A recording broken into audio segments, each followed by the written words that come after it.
CTS에 아주 특별한 찬양이라고 하는 프로그램이 있습니다. 이제 CTS에서 박유한 목사님과 그 다음에 또 다른 이제 진행자가 교회들을 탐방하면서 그 교회 성도님들과 인터뷰를 하는 거죠. 그리고 미리 성도님들에게 내 인생의 나의 찬양, 내가 머릿속에 난 이 찬양이 너무 좋아라고 생각할 때 떠오르는 찬양이 무엇인지 마음속에 이렇게 생각을 하고 오시게 하고, 그리고 많은 찬양 사역자들이 이제 그 교회 함께 방문해서 어느 성도님이 나는 이 찬양이 내 인생의 최고의 찬양입니다 라고 이야기를 하면 그 찬양을 함께 찬양 사역자들이 같이 부르는 거예요.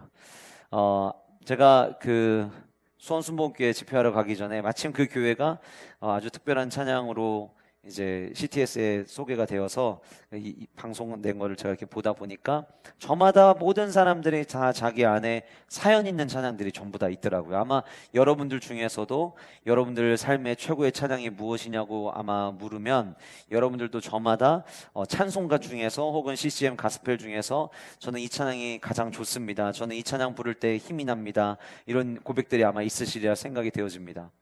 노래라고 하는 것, 찬양이라고 하는 것은 사실 그냥 하나의 멜로디로 끝나는 것이 아니라 내가 정말 힘들고 어려웠을 때 만약에 그 찬양을 통해 내가 새 힘을 얻었다라고 이야기한다면, 혹은 내가 정말 구원의 감격을 경험했을 때 그 찬양을 부르면서 하나님 앞에 구원의 감격을 경험했다라고 한다면, 어떤 찬양을 머릿속에 떠올릴 때 그냥 멜로디만 생각나는 게 아니라 내가 처음 구원받았을 때, 내가 처음 은혜 받았을 때, 혹은 내가 힘들고 어려웠을 때 그때 이 찬양 붙잡고 내가 일어섰던 나의 시간으로 아마 여러분들은 다들 여행을 하게 되실 거예요. 그래, 맞아, 그때 나 참 힘들었지, 근데 그때 이 찬양 붙잡고 일어설 수 있었지, 그때 나 예수님 몰랐을 때, 죄인이었을 때 진짜 많은 사람들이 부르는 그 어메이징 그레이스, 나 같은 죄인 살리신 그 찬양이 그냥 하나의 노래라고 생각했는데 어느 날 그 찬양이 나에게로 다가와서 나의 고백이 되었지. 아마 이런 이야기들을 여러분들이 전부 하시리라 생각이 되어져요. 그래서 여러분들에게 여러분들의 생애의 가장 최고의 찬양이 무엇이냐고 물어보면 아마 저마다 여러분들의 사연과 함께 나의 삶의 최고의 찬양은 이런 찬양입니다 라고 여러분들이 모두가 대답하시리라 생각이 되어집니다. 근데 사실 우리의 삶의 최고의 찬양이 무엇인지, 내 생의 원픽 찬양은 무엇인지를 이야기하는 것보다 더 중요한 것이 있다면 과연 찬양이 무엇인지 정확히 내가 알고 있느냐가 전 더 중요하다고 생각을 합니다. 왜냐하면 찬양이 단순히 노래가 아니기 때문에, 그 찬양이 하나님이 기뻐 받으시는 찬양이 돼야 하기 때문에, 최고의 하나님께 우리가 올려드리는 그 찬양이 최선의 찬양이 되기 위해서는 찬양이 무엇인지에 대한 바른 이해와 바른 정의가 필요하다고 생각이 되어집니다. 예배 신학적 관점으로 보았을 때에 찬양을 굉장히 찬양에 대한 내용들이 광범위하기 때문에 그 내용을 짧게 정리하는 것이 쉽지 않지만, 그럼에도 불구하고 예배 신학적 관점으로 찬양이 무엇인지 만약에 정의를 하라고 한다면 저는 이렇게 정의할 수 있을 것 같아요. 찬양이란 하나님을 믿는 자들이 하나님의 은혜에 감사하며 하나님이 행하신 그 감사의 내용들을 담아 하나님께 영광 되기 위하여 음악으로 표현한 것, 저는 그것이 찬양이라고 생각이 되어집니다. 성경 안에는 찬양이 얼마나 능력이 있는지 우리에게 보여주는 본문들이 곳곳에 숨겨져 있습니다.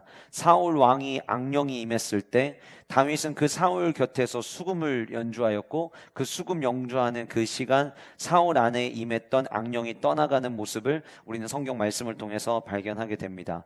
아마 찬양의 능력, 그러면은 그래도 성경에 어디에 곳곳에 어떤 이야기가 있는지 조금 아시는 분들이라면 여호사밧의 찬양, 이렇게 생각하시는 분들도 많이 계시리라 생각이 되어집니다. 모압과 암몬 연합군들이 남유다를 공격하려 할 때, 그때 어떻게 우리가 이 연합군을 싸울 수 있을까? 그래서 하나님 앞에서 때로는 두려움이 있지만, 염려하는 마음이 있지만, 여호사밧 왕이 하나님 앞에서 기도하고, 그리고 난 이후에 노래와 찬송이 시작될 때에, 성경이 이렇게 기록하고 있거든요. 노래와 찬송이 시작될 때에 여호와께서 복병을 두셔서 연합군을 패하게 하셨다. 그래서 찬양의 능력은 수많은 무리들, 그것이 한 나라가 아니라 연합군이랄지라도 그 연합군과 싸우는 그 전쟁에서도 승리를 허락하시는 능력이 찬양 안에 담겨져 있다는 것, 아마 기억하시는 분들이 계시리라 생각이 되어집니다.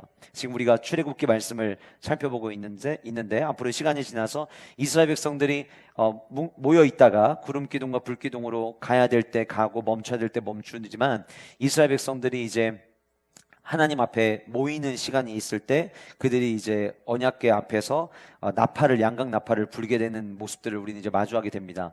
우리가 잘 아는 대로 이스라엘 백성들이 가나안 땅을 차지하기 위해서는 여호수아서의 여리고 성벽을 통과해야만 했잖아요. 근데 그 여리고 성벽 무너지는 장면 우리가 다들 기억하고 있지만 하루에 한 바퀴씩 돌고 마지막 7째 날에는 7바퀴를 돌고 그리고 양각 나팔을 불고 큰 소리를 외칠 때에 여리고 성이 무너졌다고 성경은 기록하고 있습니다. 근데 거기서 이야기하는 그 양각 나팔이 히브리어로 쇼페르라고 하는 단어를 쓰고 있는데 이 쇼페르라고 하는 단어는 그냥 단순히 나팔을 의미하는 게 아니라 하나님의 임재를 갈망하고 하나님의 임재가 있을 때에 부르는 나팔이에요. 그러니까 단순히 이 쇼페르는 나팔로 끝나는 게 아니라 하나님의 임재를 알리는 예배의 악기였다라고 예배학자들은 이야기를 합니다. 만약 그들의 주장대로 그 말씀을 본다면 양각 나팔을 불고 하나님의 임재를 알리는 악기 연주를 하고 그리고 이스라엘 백성들이 큰 소리를 외친 거예요. 그러니까 많은 사람들이 우리가 큰 소리를 외쳤다라고 이야기할 때 와 함성을 지른 걸로 생각하지만 예배학자들은 그 큰 소리를 외친 것도 하나님이 행하실 일에 대한 찬양으로 보더라고요. 그러니까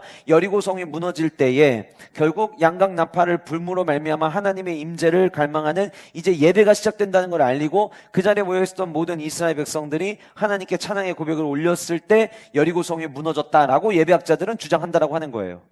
저는 일리 있는 주장이라고 생각이 되어집니다. 우리가 사도행전 말씀을 함께 살펴봤지만 바울과 실라가 옥에 갇혀 있을 때 그들은 낙심하고 절망하지 않고 그 옥 안에서 기도와 찬양을 하게 되죠. 그들이 찬양을 하고 났을 때 땅의 지진처럼 온 땅이 흔들렸고 옥문이 열리는 기적을 경험하게 되었습니다. 이처럼 성경에는 찬양이 얼마나 능력이 있는지, 찬양할 때 어떤 역사가 일어나는지 성경은 우리에게 보여주고 있습니다. 근데 성경 안에 그런 역사에 대한 이야기들이 기록된 것이 중요한 게 아니라 오늘 나에게도 그 찬양의 역사가 일어나고 있느냐가 사실 더 중요한 거죠. 뭐든지 내 것이 돼야 내 안에 기쁨이 되고 내 안에 감격이 되는 것이지 나는 하나도 누리지 못하고 있는데 다른 사람만 누리고 있다면 거기에 큰 감동이 우리에게는 없습니다. 성경에 등장하는 그 찬양의 능력이 오늘 이 말씀을 통하여 여러분들의 삶의 능력 되시는 은혜가 있기를 주님의 이름으로 축복합니다.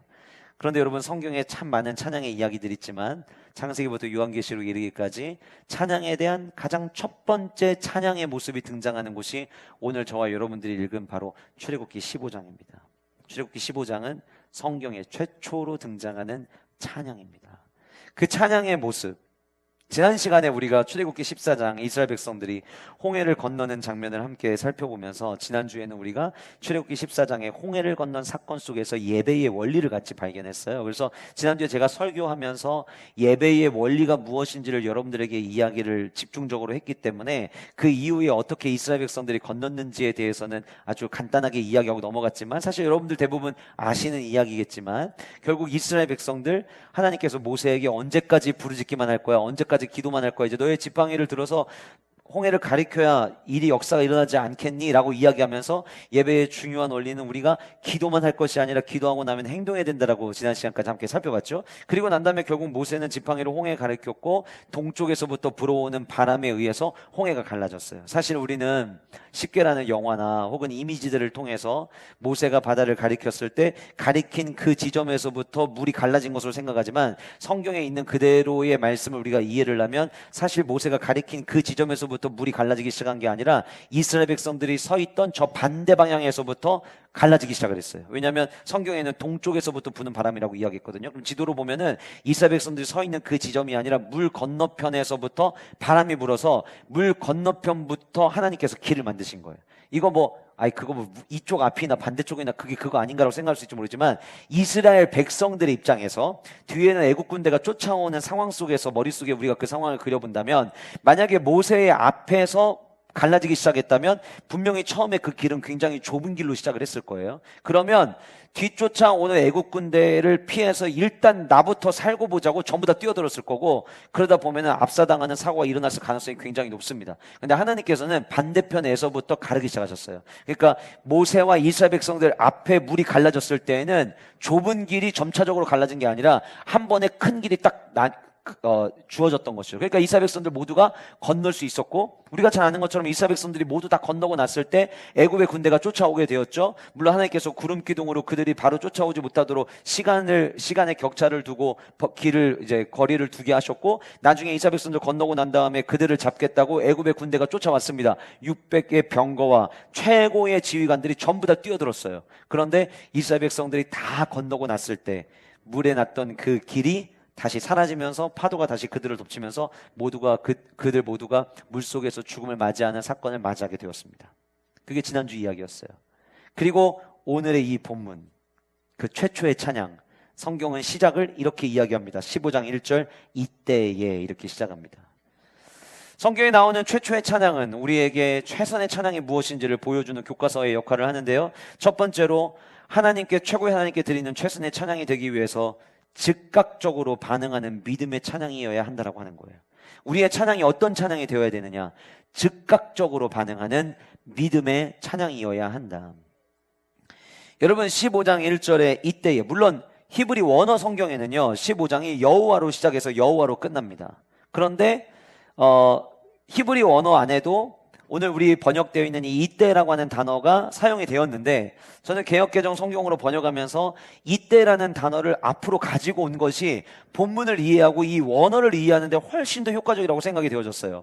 여러분, 지난 시간에 우리가 14장 31절 마지막 절을 우리가 함께 살펴봤죠. 예배에 대한 결과로 봤습니다. 그 마지막이 어떻게 끝났냐면 여호와와 그의 종 모세를 믿었더라 이렇게 나왔죠. 그러니까 이스라엘 백성들이 홍해 사건을 경험을 했고 진짜 말도 안 되는 일이 일어난 거죠. 지난 시간에 우리 함께 살펴봤던 것처럼 처음에 이스라엘 백성들이 이 홍해를 건너기 직전의 장소로 올 때까지만 하더라도 비하이로 그 앞에 좁은 공간으로 들어갈 때 이제는 뒤쫓아오지 못하겠구나라고 생각을 했는데, 뒤에서 저 멀리에서 애국 군대가 오는 것을 보니 우리가 좁은 공간으로 안전한 곳으로 대피했다고 생각했던 그곳이 우리에게 함정이 될 줄 몰랐어요. 그곳이 덫이 될 줄은 몰랐어요. 지난 시간 말씀 살펴본 것처럼 위로는 블레셋의 군사가, 아래로는 끝없이 펼쳐지는 광야인데 가나안 땅을 들어갈 수 없도록 완전히 돌아야 되는, 돌아도 더 폭이 넓은 홍해를 건너지 않으면 갈 수 없는 아랫길이고, 서쪽으로는 애굽의 군대가 쫓아오고 동쪽으로는 지금 바다로 막혀있는 상황이었다는 거죠.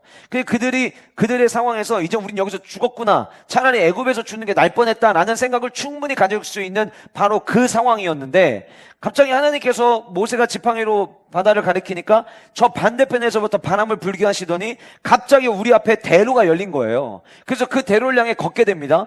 걸으면서도 이해가 안 되고 납득이 안 되고 신기한 거죠. 그 물의 높이가 일반적인 바다와 다르게 수심이 평균 28m였다고 하지만 저와 여러분들 우리 평균 키 2m 조금 안 되잖아요. 2m 조금 안 되는 우리의 평균 키로 28m는 굉장히 높은 거예요. 거기 사이를 지금 그들이 통과했으니까 이거는 기적이 맞죠. 그리고 그들이 건너오고 났을 때 지금 여전히 우리에게 해결되지 못한 문제가 뒤쫓아오는 애굽의 군대였는데, 우리가 건너자마자 다시 하나님께서 바다를 원래 상태로 만들으심으로 말미암아 그들이 그 물에서 빠져 죽는 상황을 마주하게 됐으니 이거야말로 기적 아니겠습니까? 그러니까 그 사건을 통해서 그들이 믿게 됐어요. 믿게 됐고, 오늘 말씀 15장 1절은 이때예로 이야기를 하고 있는데, 오늘 본문에서 사용된 이 이때예라는 히브리어는 단순히 시간을 연결하는 시간 연결어가 아니에요. 마치 이런 거죠. 홍해를 건넜다, 그리고 이런 의미가 아니에요. 오늘 본문에 사용된 이 히브리 원어는 어떤 의미를 갖고 있냐면 접속부사인데, 오늘 이 이때라는 단어가 접속부사인데, 접속부사는 해석을 할 때 어떻게 해석을 해야 되냐면 앞에서 일이 일어난 바로 그 순간에, 그러니까 시간적 개념으로 보면 이 일이 끝나고 그 뒤에, 이런 개념이라면 오늘 본문에 사용된 이때라고 번역된 이 단어는 홍해 사건을 눈앞에 목격함과 동시에 이런 의미예요.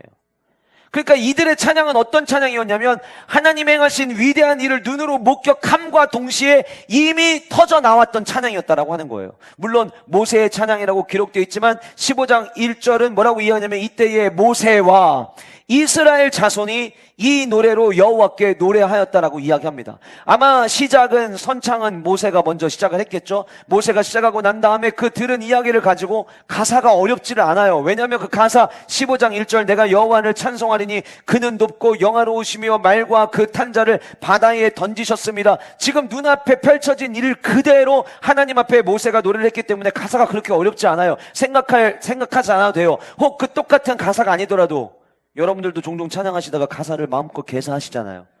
어려운 단어 나오면은 내가 이해하기 좋은 단어로 바꾸시잖아요. 그거 아무 문제 없어요. 내가 그 찬양을 통해서 하나님께 찬양의 고백을 올려드리면 되는 거예요. 마치 그런 것처럼 이들이 즉각적으로 지금 하나님 앞에 반응을 보였다라고 하는 거예요. 누가복음 17장에 예수님께서 사마리아와 갈릴리로 지나가실 때 10명의 나병 환자가 있었죠. 나병 환자들은 직접적으로 가까이 나아갈 수 없어서 멀리서 예수님에게 도움을 요청합니다. 예수 선생님이시여 우리를 불쌍히 여기소서. 예수님께서 그 말씀을 듣고 너희들의 몸을 제사장에 가서 보이라고 말씀하십니다. 그런데 우리가 잘 아는 것처럼 10명 모두가 고침을 받았는데 온 몸이 갑자기 깨끗해졌는데 그 중에서 예수님께 돌아와 하나님께 영광을 돌린 사람은 단 한 명이었어요. 그 본문에 보면 하나님께 영광을 돌렸다라고 이야기해요. 내 삶 가운데 일어난, 내 몸에 일어난 그 나병이 깨끗하게 나아지는 모습을 보자마자 그 한 명의 나병 환자는 예수님께 나와 찬양과 경배를 올려드렸다는 거예요. 여러분, 나머지 9명 어디 갔을까요? 제가 가만히 생각을 해봤거든요. 나머지 9명 어쩌면 나병 환자들은 가정에서부터 격리되어야 했고 마을에서부터 떨어져 나와서 성 밖에 머물러야만 했어요. 오랜 시간 동안 가족을 못 봤던 사람들도 있었을 것이고 지인들, 친구들 만나고 싶어도 못 만나고 내 사업의 현장, 내가 나병 걸린 것 때문에 제대로 어떻게 돌아가는지 확인도 못한 채 쫓겨나듯 나와 있었던 사람들은 내 사업의 현장 혹은 내가 일하던 터로 달려가기 바빴을 거예요. 즉각적, 이게 감사하지 않아서가 아니에요. 내 안에 놀라운 일이 일어난 건 맞아요. 그런데 하나님께 즉각적으로 찬양하고 감사의 경배를 올려드리는 것보다 내 주변에 있는 사람들에게 소식을 알리고 내 삶의 현장으로 가는 것을 더 중요하게 여겼던 나머지 9명의 사람들이었다라고 하는 거예요. 찬양은 계산해서 나오는 게 아닙니다. 찬양은 내 삶 가운데 하나님께서 위대한 일을 행하셨을 때 그때마다 하나님 앞에 감사하는 거예요. 제가 오늘 이 즉각적으로 반응하는 것, 이것이 하나님이 기뻐하시는 찬양이다라고 하는 거를 말씀을 준비하면서 가만히 생각해 보니까 대부분의 성도님들은요, 삶에 어려운 일이 일어날 때는 즉각적 반응을 되게 잘해요. 예를 들면 이런 거예요. 여러분들이 열심히 삶의 터전에서 일을 하고 계시는데 전화가 걸려왔다고 가정을 해봅시다. 근데 여러분들의 가족 혹은 여러분들의 자녀가 지금 사고가 나가지고 응급실로 실려가고 있다는 연락을 받았다고 한번 쳐봅시다. 그러면 대부분은 그 전화 끊고 병원을 향해 출발을 함과 동시에 하나님을 찾습니다. 하나님 도와주세요. 어떤 상황인지 아직 눈으로 확인도 못했어요. 그냥 병원으로 실려가고 있다는 이야기만 들어요. 그러면은 전화 끊는과 동시에 우리 모두는 하나님을 찾게 되어 있어요. 하나님 도와주세요. 하나님 간섭해 주세요. 하나님 우리 가족, 우리 자녀, 하나님 보호해 주세요. 얼마 전에 큰 비가 있었는데 대전에 그렇게 큰 피해가 없었지만 만약에 여러분들이 사업을 하고 있는데 큰 비로 인해서 여러분들의 매장이 잠겼다고 한번 생각을 해봅시다. 그래서 옆에 있는 사장님이 연락이 왔어요. 당신 매장도 다 전부 다 잠겼다고. 그러면 그 소식을 듣고 매장으로 달려가면서 우리는 하나님을 찾을 거예요. 주님 도와주세요. 이거 어떻게 시작한 사업인데요. 하나님 이렇게 망하면 안 됩니다. 하나님 비 피해 최소한 없게 해주세요. 이런 기도들을 우리는 하게 될 거라는 거예요. 어려운 일을 당할 때에는 하나님 찾는 것이 굉장히 즉각적 반응이 잘 일어나요. 그런데 좋은 일이 있을 때는요, 하나님을 먼저 찾기보다 이 좋은 소식을 빨리 부모님에게 알려야지, 이 좋은 소식을 빨리 친구들에게 알려야지, 내 직장에서 승진했다는 이 소식을 내 승진을 기다려준 사람에게 빨리 이야기하지. 그래서 하나님에게 소식을 알리기보다 우리 주변에 있는 사람들에게 알리는 게 더 익숙한 우리 모두의 모습인 것 같더라고요. 그런데 오늘 말씀은 하나님의 백성이라면 너희들의 삶 가운데 일어난 일이 있을 때 거의 동시와 같게 일이 일어남과 동시에 하나님 앞에 감사와 찬양의 고백을 올리는 것이 바른 찬양이라고 성경은 오늘 우리에게 이야기하고 있다라고 하는 거예요. 뭐든지 우리는 타이밍이 참 중요하다는 이야기를 합니다. 저는 찬양에도 타이밍이 필요하다고 생각합니다. 하나님께서 내 삶 가운데 위대한 일을 행하실 때마다 하나님 앞에 즉각적으로 반응하며 찬양할 줄 아는 우리 모든 예배자들 되시기를 주님의 이름으로 축복합니다. 그런데 제가 삽지에 즉각적으로 반응하는 찬양이어야 한다라고만 하지 아니하고 뒤에 하나를 더 달았어요. 무엇이냐면 믿음의 찬양이어야 된다는 이야기였어요.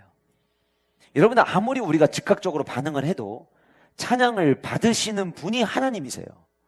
찬양을 했다는 자체에 내가 그 감정적으로 만족하는 것이 찬양이 아니라 찬양은 누구의 마음을 감동시켜야 되냐면 하나님의 마음을 감동시켜야 되는 거예요. 그럼 하나님의 마음을 감동시킬 때 우리의 찬양에는 반드시 믿음이 담겨져 있어야 된다라고 하는 것이에요. 제가 조금 전에 누가복음 17장에 10명의 나병 환자 이야기를 제가 말씀을 드렸어요. 한 명이 돌아왔죠. 결국 예수님께서 말씀하십니다. 나은 사람은 10명인데 9은 다 어디 가고 너 혼자 왔냐? 라고 이야기하시고 난 다음에 그 다음에 예수님께서 이 나병 환자에게 이렇게 말씀하세요. 내 믿음이 너를 구원하였느니라. 잘 보세요, 여러분. 너의 고백이 너를 구원하였느니라고 말씀하지 않으셨어요.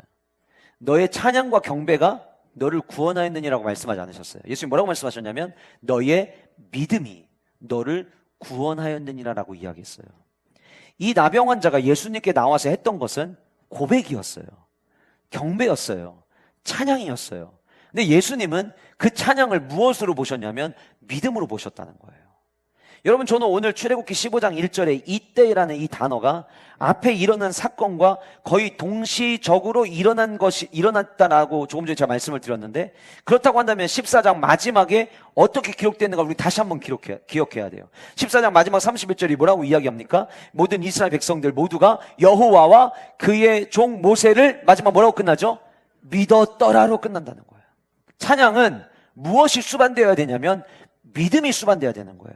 여러분, 우리가 보혈을 지나라는 찬양을 100번, 1000번 불렀다고 가정을 해봅시다. 그런데 내 안에 예수 그리스도의 보혈 때문에 내가 구원받는다는 믿음이 없이 만약에 그 찬양을 부른다면 그거는 그냥 보혈과 관련된 노래인 것이지 찬양이 될 수는 없는 거예요.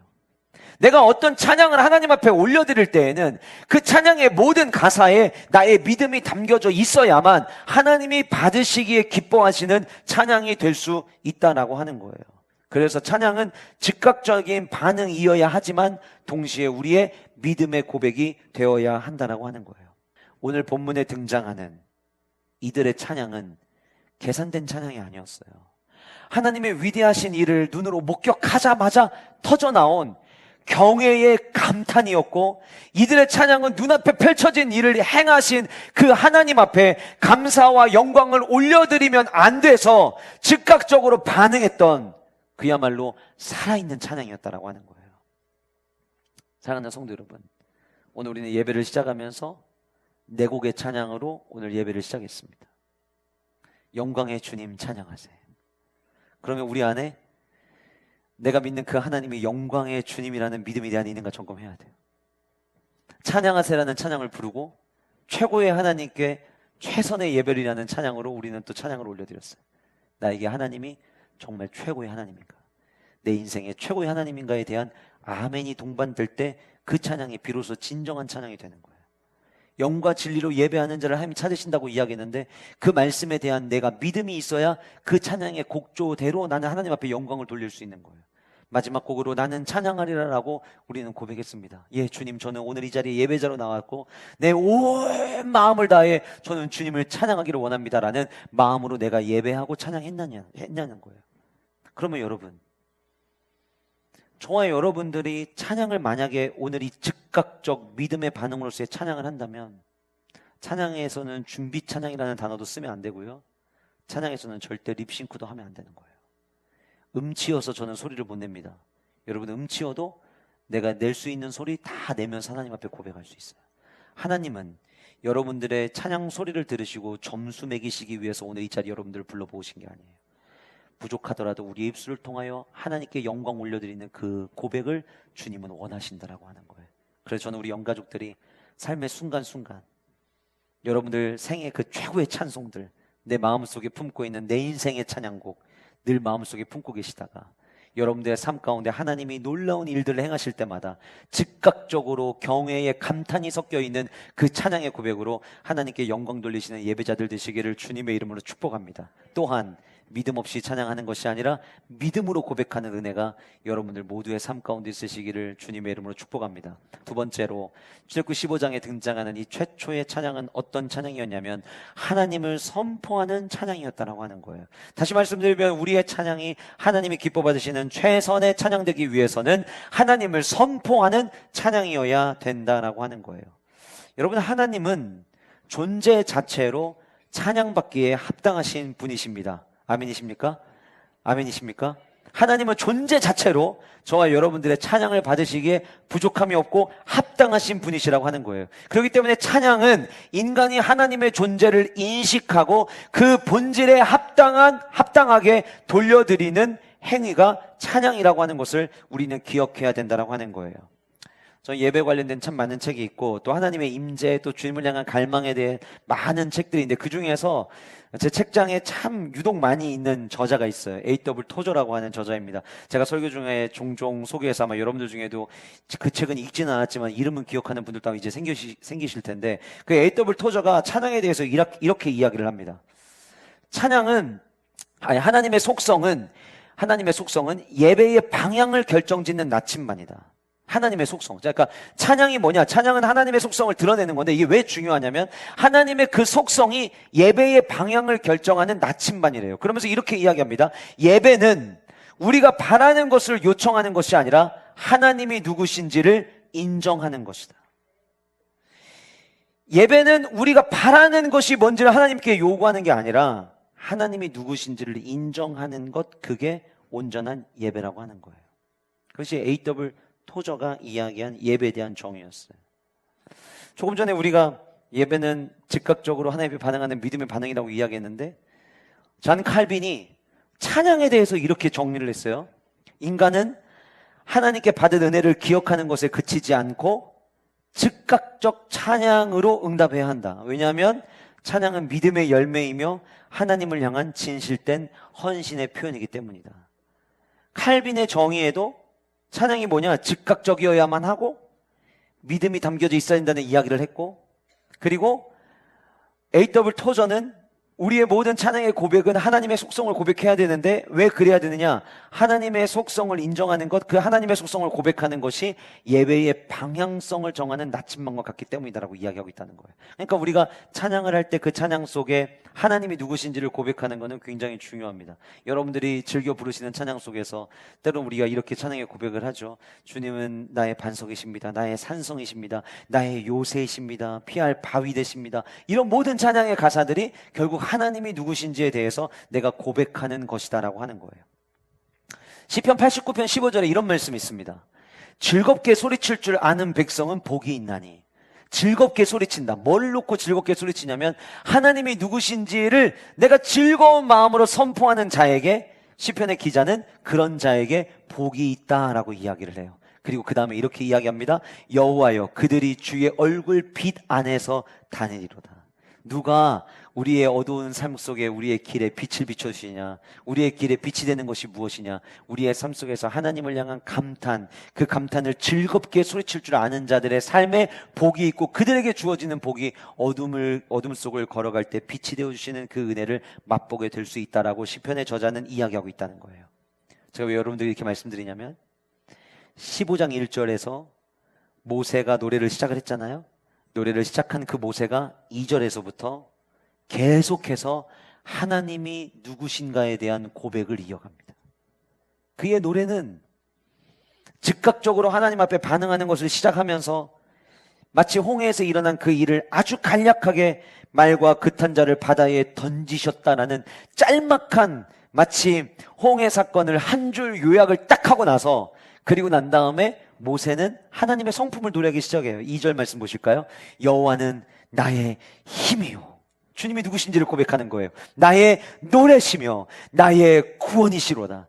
그는 나의 하나님이시니 내가 그를 찬송할 것이요 내 아버지의 하나님이시니 내가 그를 높이리로다. 나의 힘, 나의 노래, 나의 구원, 나의 하나님. 굳이 부연 설명하지 않아도 그 고백 자체가 이미 저와 여러분들의 고백인 줄 믿습니다. 나의 하나님, 나의 하나님, 그는 나의 여호와, 나의 구세주. 제가 새벽에 인도하러 나와서 말씀 전하고 기도할 때 보면요, 항상 일주일에 한 번 이상은 이걸 부르시는 분이 꼭 계시더라고요. 내 삶 가운데 하나님이 누구신지를 고백하는 거예요. 그 하나님의 성품을, 그 하나님의 성호를 높여드리는 거예요. 심지어 모세는 내 아버지의 하나님이시라고 고백합니다. 내 아버지 하나님이 어떤 아버지의 그 하나님인 거예요? 우리가 종노릇 하던 때에 지나왔던 그 모든 선조들의 하나님. 노예 생활했는데요, 그럼에도 불구하고 우리가 노예 생활할 때에도 우리를 지키시고 보호하셨던 바로 그 하나님. 그 하나님을 노래하고 고백하는 거예요. 3절에서 계속해서 이야기합니다. 여호와는 용사시니. 우리는 용사의 모습이 없어요. 우리가 홍해 건너고 보니까 우리가 싸운 게 아니에요. 우리가 한 게 아니라 하나님이 애굽의 군대와 싸우셨어요. 600병거 1200만 마리의 말들과 1200명의 지휘관들, 그 모든 사람들을 누가 상대했냐면 우리가 상대하는 게 아니라 하나님이 상대하신 거예요. 그러니까 그 하나님에 대해서 용사하시니라고 이야기를 하죠. 여호와는 그의 이름이시리로다. 하나님의 얼마나 그분이 위대하신 분이신지 하나님의 속성을 선포하는 거예요. 두 번째 대지가 하나님을 선포하는 찬양이어야 된다라고 이야기했는데 하나님의 뭘 선포하냐? 첫 번째는 하나님의 속성을 선포한다는 거예요. 여러분들 찬양하시면서 하나님이 누구신지, 하나님의 그 속성이 어떤 하나님의 속성인지를 여러분 마음껏 선포하시기를 바랍니다. 4절에서부터 10절까지는요, 두 번째 뭘 선포하냐면 하나님의 능력을 선포합니다. 처음에는 하나님의 속성, 하나님의 성호를 선포했다면 4절부터는 하나님의 능력을 선포하는데 그가, 하나님의 능력을 얘기하는 거예요. 그가 바로의 병거와 그의 군대를 바다에 던지시니 최고의 지휘관들이 홍해에 잠겼고 깊은 물이 그들을 덮으니 그들이 돌처럼, 움직일 수 없는 돌처럼 깊은 속에 가라앉았도다. 여호와여 주의 오른손이 뭡니까? 성경에서 하나님의 오른손은 의로운 손, 능력의 손을 이야기합니다. 주의 오른손이 권능으로, 능력으로 영광을 나타내시니이다. 여호와여 주의 오른손이 원수를 부수시니이다. 지금 하나님의 행하신 일, 그 하나님이 이 위대한 일을 행하실 수 있었던 이유는 그 하나님 안에 모든 능력이 있기 때문이라고 하는 것을 지금 이야기를 하는 거예요. 7절 계속해서 고백합니다. 주께서 주의 큰 위엄으로, 주의 큰 능력으로 주를 거스르는 자를 엎으시니이다. 주께서 진노를 바라시니 그 진노가 그들을 지푸라기 같이 사르니다. 여러분, 지푸라기 불 붙으면 후 타버리고 없어지는, 조금 전까지만 해도 그 맹렬히 쫓아오던 애굽의 군대가 마치 지푸라기 없어져 사라지는 것처럼 한순간에 다 사라져서 그거를 지금 표현을 하는 거예요. 지푸라기 같이 사르니이다. 8절 너무 재밌잖아요. 이렇게 고백합니다. 동쪽 끝에부터 불어왔던 바람을 주의 콧김이라고 이야기하고 있어요. 여러분, 동쪽에서부터 큰 바람을 불러 일으켜, 이렇게도 표현할 수 있거든요. 근데 모세의 노래에는 뭐라고 이야기하냐면 이 하나님의 콧김. 이 말은요, 하나님이 얼마나 위대하시고 우리 하나님이 얼마나 능력이 많으시면 하나님의 콧김, 이거 하나만으로 지금 홍해가 갈라졌다라고 고백하고 있는 거예요. 하나님의 능력을 지금 극대화하는 표현을 쓰는 거예요. 그래서 뭐라고 이야기합니까? 그 하나님의 능력, 그 콧김에 물이 쌓이대. 물이 어떻게 쌓여요? 그런데 하나님은 너무 능력이 뛰어나셔서 말도 안 되는 일이 이루어지는 거예요. 그래서 물이 쌓이대. 파도가 언덕같이, 이번에는 뭐라고 표현하냐면 일어서고 큰 물이 바다 가운데 엉기니이다. 원수가 말하기를, 원수가 쫓아오면서 얘기를 합니다. 뭐라고 얘기했냐면 내가 뒤쫓아가서 내가 너네들 우리 애굽에서 나갈 때 가지고 왔던 은금, 패물, 의복 내가 다시 다 뺏어올 거야 라고 말을 했어요. 쫓아오면서 지휘관들이 가면서 자, 우리 뺏으러 다시 가자 이렇게 외치면서 그들이 갔다는 거예요. 또 어떤 말을 했냐면 그들로 말미암아, 그들 거 다시 빼앗아 오므로 말미암아 우리 내 안에 갖고 싶었던 모든 욕망 내가 다 채울 거야. 이것들 가만두지 않을 거야. 그리고 갔다는 거예요. 세 번째 뭐라고 얘기했냐면 내 칼, 뛰어난 지휘관들이었잖아요. 내 칼을 빼리니 내 손이 그들을 멸하리라고 말은 했지만 성경은 이렇게 이야기해요. 멸하리라 하였으나 그들이 아무리 그렇게 떠들어도 말에 그치는 거예요. 말뿐인 거예요. 왜요? 왜 안 되는 거예요? 우리의 주인 되시고 대장 되시는 하나님이 능력의 하나님이시기 때문에. 그래서 말합니다. 주께서 바람을 일으키심에, 그들은 그렇게 말했지만 하나님이 바람을 일으키심에 바다가 그들을 덮으니 그들이 거센 물에 납같이, 납덩어리같이 물 안에 잠겼나이다. 모세는 4절에서부터 10절까지 하나님의 능력을 선포했어요. 첫 번째는 뭐를 선포했다고 했죠? 하나님의 속성을 선포했어요. 두 번째는 뭘 선포했어요? 하나님의 능력을 선포했어요. 마지막 하나님의 유일하심을 선포했어요. 하나님의 유일하심. 11절에 이야기합니다. 여호와여 신중에 주와 같은 자가 누구니이까. 우리가 이 말씀을 그냥 이렇게 들으면은 마치 이렇게 들리죠. 모세가 많은 신들이 있는데 그 신 중에서 하나님과 겨룰 만한 신은 없다. 그러니까 그렇게 이해를 하면 다른 신도 존재하는 것처럼 들리지만 그렇지 않아요. 지금 모세가 이렇게 이야기하는 건 뭐냐면 누가 하나님께 과연 신이라고 와가지고 견줄 수 있습니까? 이 말은 하나님 외에는 신이 없습니다의 고백을 하는 거예요. 여러분, 우리가 찬양할 때마다 고백해야 하고 우리가 찬양할 때마다 선포해야 되는 게 바로 이거예요. 하나님은 하나님이 어떤 분이신지 하나님의 속성에 대해서 선포해야 되고, 찬양할 때마다 하나님의 위대하심을 우리는 선포해야 되는 거예요. 우리 고백할 때마다 하나님이 유일하신 하나님 되심을 우리는 고백해야 되는 거예요. 여러분들이 목사님 머리로는 알겠는데 요즘에 기억력이 너무 없어져가지고 찬양 가사가 자꾸 생각이 안 나고 그래서 무슨 찬양을 불러야 될지 모르겠어요 하시는 분들에게 제가 꿀팁을 드릴게요. 찬양 가사를 외울 것도 없는 찬양이 있어요. 주님만이 왕이십니다라는 찬양이 있어요. 주님만이 왕이십니다. 여러분, 이거요 아무 생각 없이 부르면은요 어디에서 끝내야 되지라고 싶을 만한 찬양이에요. 도돌이표가 무한 반복이에요. 이거 주님만이 왕이십니다만으로 1시간 여러분 충분히 부를 수 있어요. 여러분, 지금 이 노래 가사가 다 들어있는 거예요. 주님만이 왕이시라는 고백도 들어가 있죠. 그분의 속성에 대한 이야기가 있죠. 주님만이 왕이시다. 왕 안에는 모든 권세와 모든 능력이 다 담겨 있는 거예요. 그렇지, 하나님 안에 능력이 있지. 그런데 가사가 또 주님이 왕이십니다가 아니라 주님만이 왕이시래요. 하나님만이 유일하신 하나님을 고백하는 거예요. 그 찬양하는 거예요. 그래도 목사님 너무 주님만이 왕이십니다만 계속 주장창 부르기 좀 그렇지 않아요? 그러면 이제 또 하나 있어요. 또 하나. 위대하신 주. 위대하신 주, 찬양의 위대하신 주, 모두 알게 되리라. 위대하신 주. 이거 계속 반복하시면 돼요. 그래도 1시간 넘게 하긴 너무 지루해요. 모든 이름 위에 뛰어나신 주. 이렇게 보시면 목사님 그래도 그것조차도 가사가 너무 어렵습니다 하시는 분들, 그런 분들 새벽에 보니까 새벽에 기도하실 때 보면은 방언으로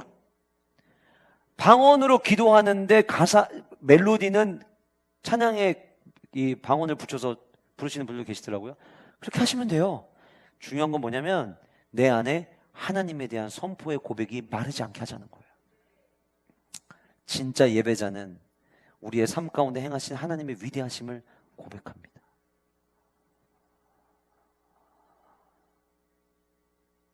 목사님, 저도 지난주에 제 삶에 홍해가 갈라졌으면 제가 찬양을 하겠습니다. 이렇게 생각하시는 분들 계실 수 있어요.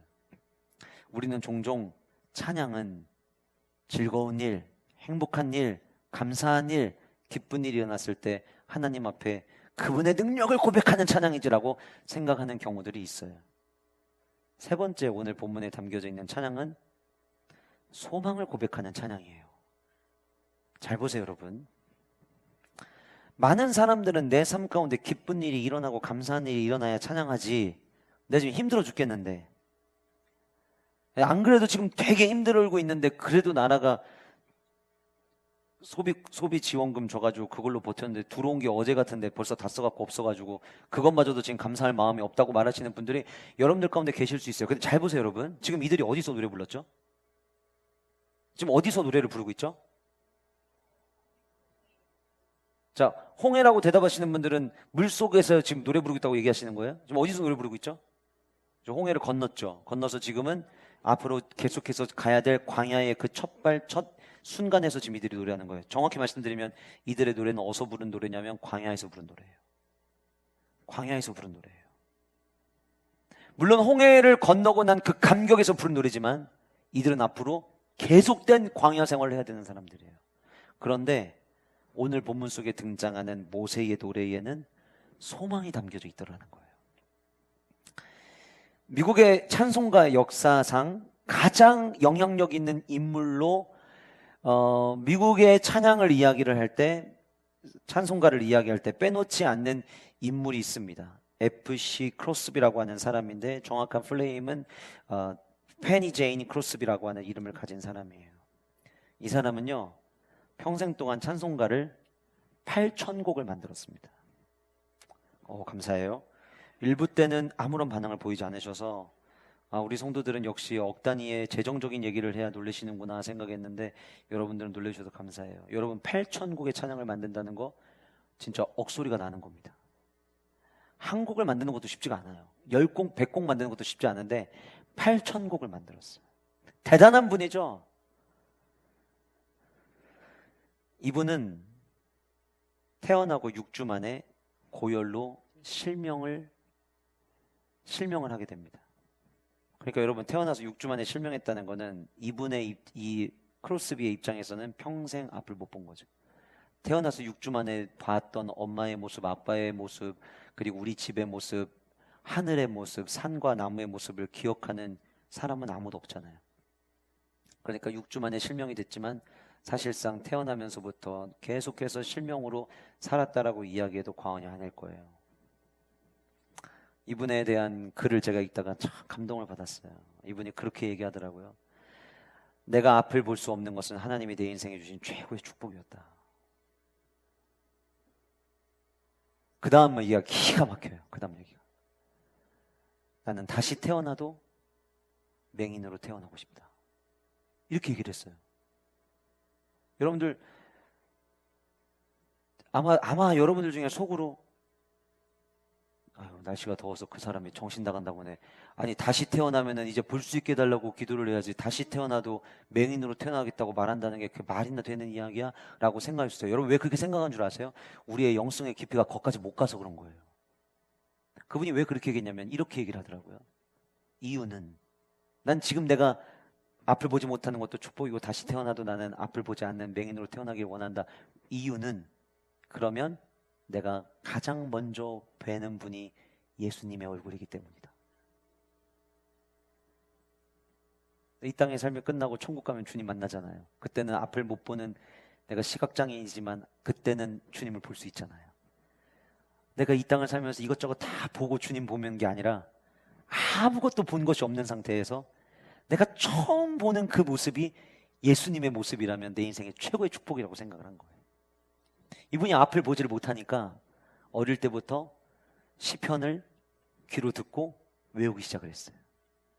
이분은 시편 1편부터 150편까지 전체를 암송하셨다고 해요. 그리고 사복음서 전체를 암송하셨다고 해요. 여러분, 왜 그분이 8,000곡의 곡이 나왔을까? 제가 그분의 간증을 읽으니까 이해가 되더라고요. 시편 1편부터 150편까지 암기할 정도면 얼마나 많이 들었으며 얼마나 소리내서 고백을 했겠습니까? 입술을 열 때마다 찬양의 고백이 끊이지 않았던 그분의 삶에 당연히 또 다른 찬양의 가사들이 떠올랐던 거죠. 노래를 많이 지어봤던 다윗이 계속해서 찬양을 만드는 것처럼 이 저자가 내가 시편을 암송하고 사복음서에서 주님이 행하신 일들을 기억하고 그러다 보니까 계속해서 노래를 짓게 되는 거예요. 그분이 지은 노래 중에 저와 여러분들이 가지고 있는 찬송가 안에도 수록된 찬양의 곡들이 여러 곡이 있습니다. 예수를 나의 구주 삼고 나의 갈 길 다 가도록 주의 음성을 내가 들으니 난 볼 수는 없어요. 그런데 그분의 음성은 내가 듣는 거예요. 예수 나를 오라 하네. 주의 말씀 받은 그날 주의 말씀 받은 그날 참 기쁘고 복되도다. 눈은 보지 못하는데 말씀으로 주의 말씀을 받을 때마다 내가 주의 말씀을 받을 수 있음이 기쁘고 복이 된다라고 그가 고백을 한 거예요. 내 진정 사모하는 친구가 되시는 구주 예수님은 아름다워라. 십자가 군병되어서 예수를 따를 때 내 눈에 보이는 건 하나도 없어요. 그런데 내 마음으로 주님을 따르고 나아간다는 거예요. 그 다음 가사가 이래요. 무서워하는 마음으로 주 모른 채 할까. 나의 주 그리스도 나를 속량했으니 나 십자가를 벗은 후 저 멸류관 쓰리. 우리가 즐겨 부르는 CCM 중에서 이분이 만들어 놓았던 그 글을 가지고 멜로디를 만든 곡도 있어요. 은혜로만 들어가네. 은혜로만 들어가네.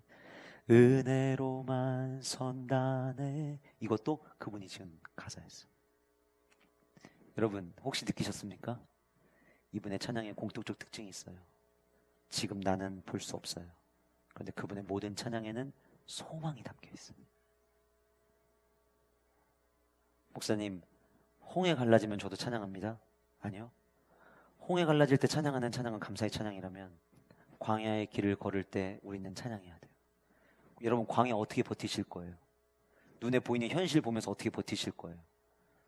우리는 현실 속에서 현실을 보고 버티는 게 아니라 주님의 안에 있는 소망을 보고 버티는 거예요. 그 소망을 발견하고 고백하는 것이 찬양이다라고 하는 거예요.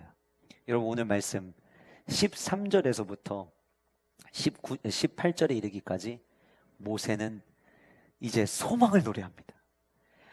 앞으로 한 치 앞도 내다볼 수 없어요. 구름기둥과 불기둥으로 하나님께서 우리를 인도하시지만 홍해 앞에 설 거라고 생각했겠습니까? 그런데 홍해를 건넙니다. 홍해를 건너고 나니 이제 노래가 바뀌어요. 자, 두 번째 대지가 뭐였냐면 하나님을 선포하는 찬양이라고 있죠. 여러분 되게 놀라운 게 뭐냐면 따라 하시겠습니다. 하나님을 선포할 때 소망이 생긴다. 한번 해보실까요? 하나님을 선포할 때 소망이 생긴다. 그 하나님의 속성을 선포하고 그 하나님의 능력을 선포하고 그 하나님이 유일하신 그 하나님을 선포할 때 우리의 마음속에 없던 소망이 점점점 만들어지는 거예요. 모세가 그렇게 찬양으로 하나님께 하나님의 속성을 고백하고 하나님의 능력을 고백하고 하나님의 유일하심을 고백하고 나니까 그의 삶 가운데 그의 마음 가운데 이제는 무엇을 노래하게 됐냐면 하나님의 소망을 노래하게 됐어요. 13절 말씀 보세요. 주의 인자하심으로 주께서 구속하신 백성들을 인도하시되 주의 힘으로 그들을 주의 거룩한 처소에 들어가게 하시나이다. 자, 거룩한 처소에 들어갔어요? 지금 아직 성막 어떻게 만들지에 대해서 아직 하나님 한마디도 안 하셨어요. 성막 혹은 장막 혹은 성전 뭐 하나 말씀하신 게 없어요. 그런데 이 홍해를 건너게 하신 분이라면 우리를 거룩한 처소에도 들어가게 하실 거라는 소망을 이제 모세가 갖기 시작을 하는 거예요. 신학자들이 여기서 말하는 거룩한 처소가 어디냐라고 이야기할 때 의견은 조금씩 다르지만 대부분의 신학자들은 바로 율법을 받았던 그 시내산일 것이다라고 이야기를 해요. 그 시내산에 가서 주님이 율법 주시고 우리 이 민족이 예배하는 민족으로 세워지게 하실 거라고 하는 소망이 모세 안에 있었다는 거예요. 14절부터 보세요. 여러 나라가 듣고 떨며 여러 나라를 먼저 말했어요. 그런데 그 다음에 블레셋 주민이 두려움에 잡히며 원래 이스라엘 백성들 북쪽으로 가려고 했는데 왜 못 갔죠? 거기 블레셋 군사가 있어서 그 블레셋 군사 보면은 그들이 두려워서 다시 애굽으로 돌아가자 할까 하노라. 그래서 그 북쪽으로 못 가겠잖아요. 그런데 지금 모세가 뭐라고 고백하냐면 그 블레셋 주민이 오히려 우리가 그들에게 두려움이 되는 게 아니라 그들이 오히려 우리 때문에 두려워지게 될 거다. 이 엄청난 소망을 지금 고백하고 있는 거예요. 이스라엘 백성들이 광야 생활하고 이 지도를 펼쳐보면은 항상 빼놓을 수 없는 민족이 있습니다. 에돔이라고 하는 민족과 모압이라는 민족인데 오늘 본문 15절에 이야기합니다. 에돔의 두령들이 놀라고 모압의 영웅이 떨림에 잡히며 우리가 언젠가 가나안 땅 정복하여 들어가게 되면 그 가나안 주민들이 우리 때문에 전부 다 낙담하게 될 것이다. 여러분 이제 홍해 하나 걷는 겁니다. 지난주에 제가 지도 보여드렸지만 40년 광야 생활 이제 막 시작한 거예요. 그런데 이제부터 모세에게 40년 광야 생활은 두렵지 않은 거예요. 왜냐하면 이미 그는 소망의 노래를 부르고 있기 때문이에요. 사랑하는 성도 여러분, 여러분들의 일상이, 여러분들의 지난주가, 여러분들의 앞으로 맞이하는 한 주가 여러분들의 삶이 광야 같아도 괜찮아요. 그 가운데서 하나님의 속성을 기억하시고 여러분들이 주님을 찬양하신다면 여러분들의 삶에는 점점 소망의 빛이 커져가게 될 줄 믿습니다. 계속해서 고백합니다. 놀람과 두려움이 그들에게 임함에 주의 팔이 크므로 그들이 돌같이 침묵하였사오니 여호와여 주의 백성이 통과하기까지, 여기 밑줄 한번 쳐보세요. 통과하기까지. 그 다음에 곧, 여기도 밑줄 쳐보세요. 주께서 사신 백성이 통과하기까지였나이다. 16절에 지금 똑같은 표현이 두 번 반복했어요. 뭐 어떤 표현이냐면 통과하기까지라는 표현이에요. 이게 무슨 얘기인 줄 아세요? 여기 통과하기까지라는 이 말의 의미는 무엇이냐면 하나님께서 이 일을 시작하셨다면 이 일이 끝날 때까지, 그런 의미예요. 시작하신 이가 마지막까지도 마치게 하실 거라고 하는 뭐가 지금 모세 안에 있는 거예요? 소망이 모세 안에 있는 거예요. 게다가 모세는 그의 노래 속에서 주의 백성이 통과하기까지라고 말한 다음에 주의 백성을 다르게 이렇게 표현했어요. 곧 주께서 사신 백성, 이렇게 이야기했어요. 이스라엘 백성들 그동안에 누구의 종이었죠? 애굽의 종이었어요. 근데 이제는 뭐라고 얘기하냐면 그 종이었던 우리를 하나님께서 우리를 사셨다는 거예요. 속량하셨다는 거예요. 이 속량이라는 단어가 신약 성경에는 어디에 나오냐면 예수 그리스도의 보혈로 구원함을 받은, 속량을 받았다라고 이야기할 때 이 단어가 쓰이는 거예요. 그러니까 모세는 지금 뭐라고 이야기하냐면 그분이, 하나님이 우리를 애굽의 종으로 하던 우리를, 하나님이 우리를 사셨어. 그래서 이제부터 우리는 애굽의 소유물이 아니라 하나님의 소유가 되었어. 그러면 우리가 애굽에 있을 때 400년 동안 경험했던 게 있잖아. 애굽의 종노릇 할 때 그래도 우리가 종이었지만 우리의 주인들이 우리를 책임지고 우리에게 먹을 걸 줬던 것처럼 이제부터 우리를 사신 그 하나님이 우리를 책임지시고 우리를 인도하실 거라는 소망이 지금 모세 안에 있었다라고 하는 거예요. 그래서 17절에 계속해서 이야기합니다. 계속해서 소망을 고백합니다. 주께서 백성을 인도하사 그들의 주의 기업의 산에 심으시리이다. 여호와여 이는 주의 처소를 삼으시려고 예비하신 것이라. 주여 이것이 주의 손으로 세우신 성소로소이다. 주의 기업의 산, 주의 처소, 주의 손으로 세우신 성소 모두 아직 경험하지 않았어요. 그런데 이 모든 것 경험하게 될 거라는 소망을 가지고 찬양하고 있더라는 거예요. 18절 그 소망의 마지막 클라이막스의 정점을 모세가 찍습니다. 이렇게 고백합니다. 여호와께서 영원 무궁하도록 다스리시리로다. 아멘, 아멘. 여러분, 하나님께서 여러분들 어떻게 다스리시냐면 영원 무궁하도록 여러분들을 다스리세요. 왜 나만 겪는 고난이냐고 원망하지 마세요. 왜 나만 이렇게 힘든 거냐고 한탄하지 마세요. 여러분들의 삶 영원 무궁토록, 여러분들이 그분의 백성으로 있는 한, 여러분들이 주님을 나의 주로 고백하는 한, 여러분들의 주님의 품 안에 연합되어 살아가는 한 하나님께서 반드시 여러분들 책임지십니다. 책임지십니다. 소망을 가지시는 우리 영가족들 모두가 되시기를 주님의 이름으로 축복합니다. 그래서 여러분, 찬양은 있는 그대로 노래하는 게 아니에요. 내 앞에 펼쳐져 있는 그 상황을 가지고 노래하는 게 아니라는 거예요. 찬양은 있는 그대로 고백하는 게 아니라 찬양은 믿음 그대로 찬양해야 되는 거예요. 내가 어떤 소망을 하나님께 두고 그 하나님께서 무슨 일을 이루실 거라고 나는 믿고 있는지 그 믿음 그대로 찬양하는 게 찬양이라고 하는 거예요. 우리는 자꾸 있는 그대로 찬양하려고 하니까 나는 찬양할 일이 없다고 얘기하는 거예요. 이 말이 언제 많이 쓰입니까? 나는 감사할 일이 없다고. 감사할 일을 가지고 하나님 앞에 감사하는 게 아니라 하나님께서 주실 것을 믿음으로 하나님을 찬양하는 거예요. 사랑하는 여러분, 하나님께서 우리 교회에게 블레싱 코리아의 비전을 주셨어요. 사명을 주셨어요. 아직 이루어진 거 하나도 없어요. 그런데 우리는 믿음으로 찬양하는 거예요. 하나님 대전 땅에 우리 교회의 이 사역을 통하여 적어도 1년에 한 번 교회의 규모와 상관없이 복음을 듣고 싶고 복음을 전하고 싶은 사람들이 누구든 데리고 와서 하나님의 나라 그 복음을 듣고 예수 그리스도를 믿는 역사가 하나님 대전 땅에 펼쳐지게 하여 주옵소서. 앞으로 해가 거듭될수록 처음에는 올해도 한데 그런데 10년이 지나고 20년이 지나면서 이제 대전에 사는 웬만한 사람들은, 대전에 10년 이상 산 사람들은 1년에 한 번 복음을 들을 수 있는 자리가 있다는 것을 모두가 알게 되는 걸 우리는 꿈꾸는 거예요. 그런데 여러분, 지금 상황을 보면 절대 노래가 안 나와요. 지금 우리들의 모습만을 보면 절대 찬양이 나오질 않아요. 그런데 주가 행하실 일에 소망을 두고 믿음의 눈을 들어 바라보면 찬양할 일이 가득하다는 거예요. 교회만 그렇습니까? 아니요. 여러분들의 삶도 마찬가지입니다. 그래서 소망을 품은 찬양의 고백들을 마음껏 부르시는 은혜가 여러분들의 삶 가운데 있기를 주님의 이름으로 축복합니다. 눈앞이 흐려지고 내 마음이 흔들리고 앞에 홍해가 있는 것 같고 뒤에는 애국 군대가 쫓아오는 것 같고 북으로는 블레셋이 있어도 도망을 못 가고 아래로는 끝없이 펼쳐진 광야이기 때문에 가나안으로 갈 길이 없어서 갈 수 없을 때, 사면초가의 상황 가운데 놓여져 있을 때 우리가 할 수 있는 것은 눈을 들어 소망의 하나님을 바라보는 거예요. 그 소망의 하나님을 바라봄으로 말미암아 여러분들의 입술에 소망이 담긴 찬양의 고백들이 한 주간 동안 끊이지 않는 축복이 있으시기를 주님의 이름으로 축복합니다.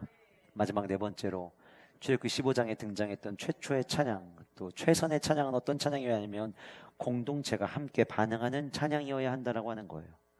찬양은 공동체가 함께 반응하는 거다. 옆에다가 여러분들 이퀄 해가지고 하나를 더 쓰셨으면 좋겠는데 회중 찬양이라고 써주세요. 회중 찬양.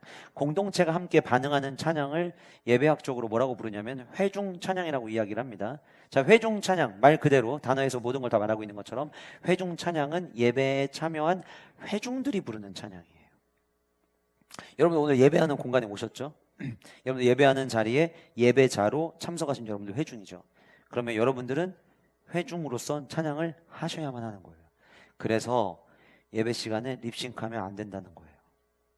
하나님이 기뻐하시는 찬양은 회중이 함께 한 목소리로 하나님께 영광 돌리는 찬양을 하나님은 기뻐하신다라고 하는 거예요. 왜 제가 이렇게 이야기하냐면 오늘 말씀에 15장 1절과 15장 21절에 인칭 변화가 일어납니다. 인칭 변화가. 15장 1절에서는 1인칭으로 히브리어가 쓰였는데 15장 21절에 가서는 2인칭으로 시제가 확장됩니다.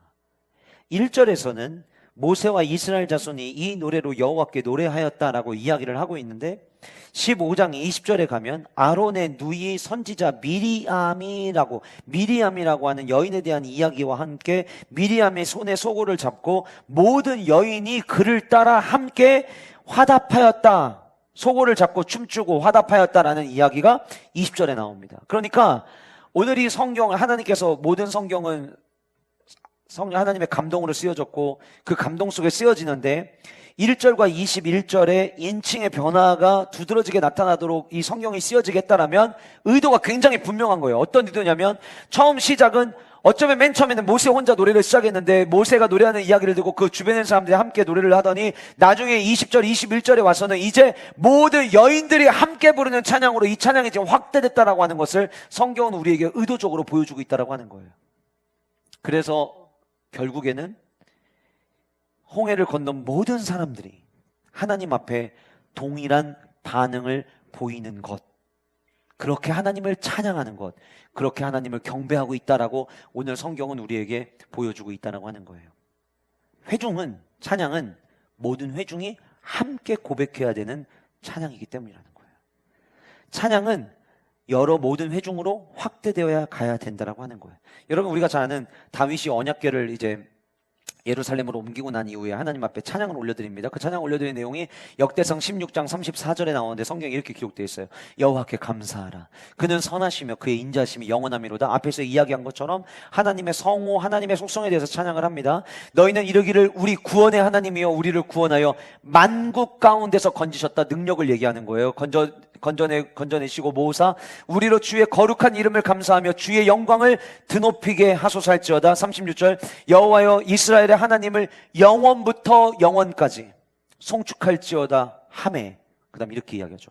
모든 백성이 아멘하고 여호와를 찬양하였더라. 언약궤가 예루살렘으로 돌아왔을 때 모든 회중이 함께 반응했던 것은 무엇이냐면 다 같이 찬양한 것이었다는 거예요. 느헤미야의 이스라엘 백성들이 바벨론 포로 생활을 마치고 돌아와서 무너진 성벽을 재건합니다. 무너진 성벽을 재건하고 느헤미야 11장에 모든 백성들이 모여서 하나님의 말씀이 낭독되어지고 그 말씀 앞에 울면서 아멘 아멘 하면서 말씀 앞에 반응하는 모습을 보이고 12장으로 넘어가면 찬양의 반응의 모습을 보이는 이야기가 나오는데 12장 43절에 이렇게 성경을 기록하고 있습니다. 같이 우리 한 목소리 읽어보시겠습니다. 시작. 이날에 무리가 큰 제사를 드리고 심히 즐거워하였으니 이는 하나님이 크게 즐거워하게 하셨습니다. 부녀와 어린아이도 즐거워하였으므로 예루살렘이 즐거워하는 소리가 멀리 들렸느니라. 느헤미야 12장에서도 다시 성벽이 재건되고 났을 때 부녀와 그리고 어린아이라고 이야기함으로 말미암아 모든 자들이 함께 찬양에 동참했다라고 하는 것을 밝히고 있습니다. 아까 말씀드린 것처럼 우리는 회중으로 모였습니다. 내가 회중이라는 걸 인정한다면 우리는 회중 찬양에 동참해야 되는 거예요. 때로는 찬양 부를 때 목 아프실 수도 있죠. 찬양을 우리가 막 1시간 이상 부르는 게 아니잖아요. 회중 찬양 길어야 15분 정도 찬양하는 건데 그 시간 동안 내가 회중으로서 함께 하나님 앞에 찬양의 영광을 올려드리는 것, 그것이 성경에 기록된 최초의 찬양에서 발견되는 찬양의 원리라고 하는 거예요. 키에르케고르가 예배를 연극에 비유했어요. 그런데 예배를 연극에 비유를 하는 순간 오해하는 사람들이 있을 거라고 생각을 해서 그가 왜 내가 예배를 연극이라고 이야기하는지 부연 설명을 합니다. 일반적인 연극 무대는 정해진 대본에 따라 정해진 대본 허구를 연기하는 것이 일반적 연극이죠. 그런데 키에르케고르가 이야기하는 연극으로서의 예배는 살아계신 하나님 앞에 내가 느끼는 감정 그대로 하나님 앞에 드리는 허구의 연극이 아니라 실제의 연극이 되어야 된다. 연극 무대의 연기는 배역을 맡은 동료라 할지라도 동료의 연기를 평가할 수 있지만 하나님 앞에 있는 그대로의 나의 감격으로 드려지는 예배의 경우는 어느 누구도 평가할 수 없다. 이유는 오늘 저와 여러분들이 드리는 예배를 포함해서 모든 예배의 유일한 관객은 하나님 한 분이시기 때문이다. 그러니까 옆에서 누가 음치라고 평가할 수 없다는 거예요. 왜냐하면 우리 모두는 지금도 영과 진리로 예배하는 자를 찾으시는 그 하나님 앞에 우리 모두는 지금 예배하고 있는 것이기 때문에 예배에 대한 평가는 하나님만 하시는 거지 어느 누구도 할 수 없다는 거예요. 계속해서 이어서 케르케고가 이야기합니다. 연극 무대의 연기는 배역이 있는 사람만 무대 위에 올라와서 연기하지만 하나님을 위한 예배라는 연기는 예배당 안에 들어와 있는 모든 사람이 동시에 역할을 감당한다. 여러분, 키에르케고르가 예배를 연극에 비유해서 세 가지로 나눠서 설명을 하는데 마지막 정점은 뭐였냐면 예배는 모두가 이거예요. 찬양은 은사 있는 사람들 몇몇만 하는 게 아니라 찬양은 모두가 다 하나님 앞에 드릴 때 그 예배를 하나님은 기뻐 받으신다라고 하는 거예요. 스펄전 목사님이 이런 얘기를 했습니다. 개인이 하나님 앞에 드리는 찬양은 하나님께 매우 달콤함을 느끼게 한다. 그러니까 여러분들이 각자 집안일 하시면서도 찬양 부르실 수 있고 운전하시면서도 찬양 부르실 수 있고 다 할 수 있어요. 그리고 개인이 부르는 찬양 안에서도 우리는 하나님의 그 달콤함을 느낄 수 있다라고 하는 거예요. 그런데 회중 찬양은 개인 찬양과 비교할 수 없는 몇 배의 달콤함이 있다. 이렇게 이야기하고 있어요. 그럴 때 있지 않아요, 여러분? 성도들이 함께 모여서 함께 찬양할 때. 저 지난주에 우리 아이들 수련회 인도하러 가서 이제 아이들과 찬양하는데 어떨 때는요. 야, 아이들이 이 찬양의 가사를 알까? 찬양의 가사를 다 이해하고 부를까? 그러는데도 형, 누나, 언니, 오빠들과 같이 어우러져서 함께 한 목소리로 하나님을 찬양하고 아직 변성기도 안 지나가지고 막 여기 막 핏대 세우면서 막 진짜 이거는 거의 막 절규하듯 애들이 막 찬양을 하고 또 어떻게 찬양하다가 이 아이의 모습을 하나님 얼마나 기뻐하실까? 한우리가 마지막 날 찬양을 하는데 이제 이런 수련회를 와가지고 아직 어리잖아요. 이제 한우리가 초등학교 2학년이니까 찬양을 하는데 옆에서 형 누나들이 찬양하다가 막 손드니까 그 모습을 보고 나도 이렇게 따라서 들더라고. 그게 여러분 그냥 단순히 보고 따라하는 것 같죠. 그 아이는 이 예배에 함께 하려고 움직이고 있는 거예요. 그 순수한 마음을 하나님 얼마나 기뻐 받으셨을까. 그리고는 기도할 때도요. 저학년들은요 기도할 때 왜 눈 뜨는 줄 아세요? 내가 이렇게 기도하는 게 맞나 확인하려고 종종 눈 뜨더라고요. 그래서 옆에 형, 언니, 누나, 오빠들 기도하는 거 보고 내가 맞구나 그러면서 다시 기도하고 또 어떨 때는 아닌 것 같으면은 다시 이제 수정해서 기도하고 그 공동체 안에서 함께 은혜를 받아가는 그 모습들. 제가 오늘 칼럼에도 썼지만 지난주 금요일에도 우리는 한 몸입니다. 하나 돼야 된다는 이야기, 연합에 대한 이야기를 계속하고 있는데 연합은요. 여기 모여있는 어른들만 연합이 아니라 그 어린아이들까지 다 연합해서 우리는 모든 회중이 함께 하나님을 찬양해야 된다라고 하는 거예요. 시편 148편 11절과 13절에 성경에 이런 말씀이 있습니다. 세상의 왕들과 모든 백성들과 고관들과 땅의 모든 재판관들이며 총각과 처녀와 노인과 아이들아 여호와의 이름을 찬양할지어다. 모두가 다 같이 찬양하는 찬양. 그래서 저는 우리 영가족들의 예배 생활에 오늘 이 말씀을 듣기 이전과 이후가 여러분들의 삶에 나뉘어지기를 소원합니다. 이제 말씀 마무리하고 기도하고 헌금성으로 송축회 내용은 찬양하실 텐데 여러분 찬양을 준비하시고 마음에 준비하시고 내가 낼 수 있는 최고의 목소리로 주님을 높이는 우리의 고백이 될 수 있기를 주님의 이름으로 축복합니다. 하나님께서 우리에게 원하시는 찬양은 즉각적으로 반응하는 믿음의 찬양을 주님은 원하십니다. 하나님의 능력을, 하나님의 속성을, 하나님의 유일하심을 선포하는 찬양, 그렇게 선포할 때 광야의 길을 걷는 우리에게 소망이 보이기 시작을 할 거예요. 찬양을 통하여 소망을 발견하는 은혜가 영가족들 모두에게 있기를 원하고 함께 모여 예배할 때 다 같이 같은 목소리로 회중 찬양을 통하여 함께 한 목소리로 하나님께 영광 돌리는 우리 모든 예배자들 되시기를 주님의 이름으로 축복합니다.